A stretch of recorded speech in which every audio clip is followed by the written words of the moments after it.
Mr. World and Miss Church Member. Allegory by W. S. Harris. Chapter 2. The Bypath. In their journey, Mr. World and Miss Church Member come to the bypath leading to the King's Highway. On this, Miss Church Member urges Mr. World to travel. He defers so decisive a step and defends his attitude by the use of sophistry. Miss Church Member, still hoping to win Mr. World to a better path, still forsakes the King's Highway and continues in his company. A tilt with Blakana, who defends Miss Church Member for traveling on the broad highway. The highway of the world was so broad that one could walk thereon as loosely as he wished without fear of stepping from it. Along the way, there were so many things to attract the attention that the farther Miss Church Member journeyed with Mr. World, the less frequently she looked toward the King's Highway. However, her face brightened and her hopes waxed strong as they suddenly came to a place where two ways met. With quick insight, Miss Church Member saw that the bypath was a blessed one and that it led directly to the King's Highway. "Let us follow this shining path," she hopefully suggested. "I know it leads to the way of light and glory." "Not such a path, my friend," hastily replied Mr. World. "Do you not see the terrible hill to which it leads, and those who are even now struggling to climb its arduous heights?" "I clearly see it all," she calmly admitted. "But they who struggle most are endeavoring to carry many idols with them. If one will forsake his idols, he can, with ease and pleasure, mount the King's glorious highway. Come, Mr. World, hesitate no more.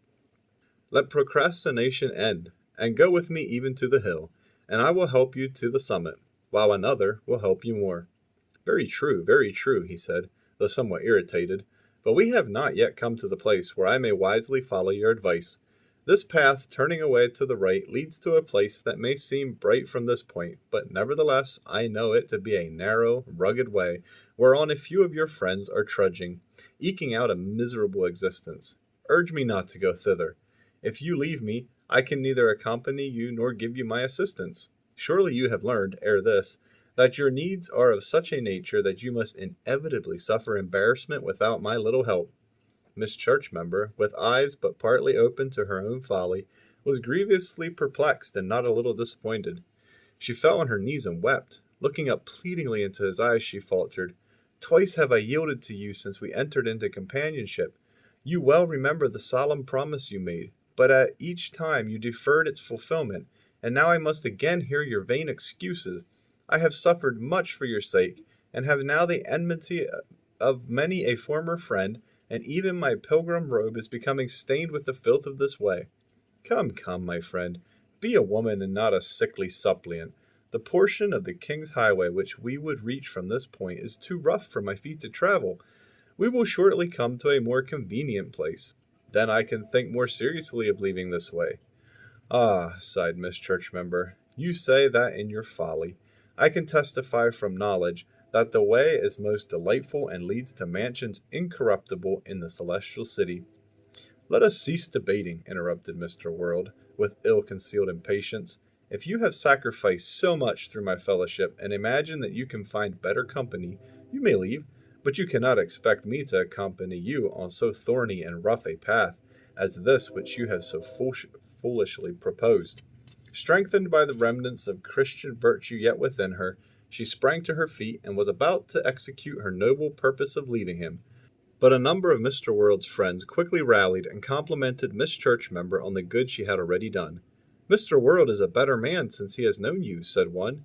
"If you will continue walking with him on his own level, no one can estimate the amount of good you will yet do for him," hopefully spoke another. These unexpected testimonies aroused anew her missionary's spirit and changed her thoughts to these yielding sentences. "No sacrifice is too great if victory but comes at last. If there is hope that Mr. World will cease deceiving me and walk in the path of truth, I will consent to be his companion still a little farther."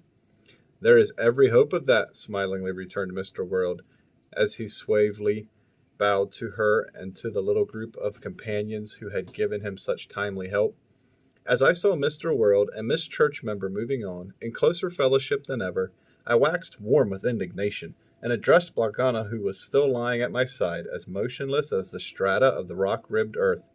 "Will you explain to me this folly of Miss Church Member? who has not only disgraced her cause before the fiendish Mr. World, but who also continues with him in such unseemly intimacy? Miss Churchmember is not walking in folly. She is engaged in a noble work, endeavoring to elevate Mr. World to a higher Christian life, was the answer from the lips of Block Anna in a low, heavy voice. Ah, said I, with a feeling of suspicion, she is shining from the wrong lighthouse. The rays of truth will never reach him as long as she is in that position. Perhaps they might in a miraculous way, suggested Block Anna. No good miracle is ever done in the steps of the devil or in his dominions, I answered with boldness. Then did Block Anna enlarge himself, and as he replied, he looked down upon me significantly. O puny mortal, instruct me not in the miracles of my master. More great things are done under the canopies of hell than mortals ever know.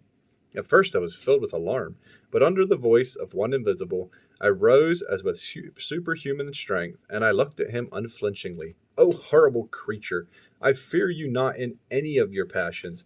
You would even destroy me if you could, but you are forever restrained by the power that holds authority over all.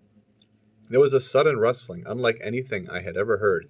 The uncanny creature dashed toward me in his awful fury, but I moved not, neither was I touched. Then I stretched forth my hand and commanded him in the name of the one who is supreme to cease his foolish ragings, else would he be instantly flung through the wastes of hell. Block Anna, knowing his limit, as all foul fiends do, dared to venture no further in his rage, but calmed himself, and with unexpected civility he addressed me. He told me in close detail how Mr. World, by his binding promises to his companion, had played the part of Folly rather than Miss Churchmember, who did nothing more than enter upon a more convenient and a broader way to heaven, and that too in good company. And what think you, will Mr. World ever fulfill his binding promises? Do not doubt it, sir. Mr. World is an honorable gentleman. His promises are always fulfilled. A lie, a lie. Can you not speak the truth? Again, he was about to rise into terrible proportions when a great hand moved the door on its hinges. Block Anna, interpreting that movement better than I, continued in dread restraint. I looked again upon the broad highway, and saw how Mr. World was so completely won the confidence of Miss Churchmember that she now frequently expressed her sense of obligation to him, and declared that he was not so mean a fellow as some alleged, and as she had been inclined to believe. Pray, tell me who seeks to injure my good reputation, he courteously asked. It has long been current talk on the King's highway that you are deceitful and treacherous, and that you aim to lead people to ruin. You well know that I hoped, by mutual association, to win you to a better path. I find, even after some painful errors on my part, that you are not so much in need of reformation as I imagined. You are a very considerate and clever fellow, doubtless upon the sway of a moral evolution, and whether I stay with you or you go with me, it is now, to my mind, quite evident that you will soon reach a perfect condition. The wily Mr. World chuckled. You are newly endowed with the gift of a wisdom whose inward glory has lent its brightness to your eye, and has given savour to your very words.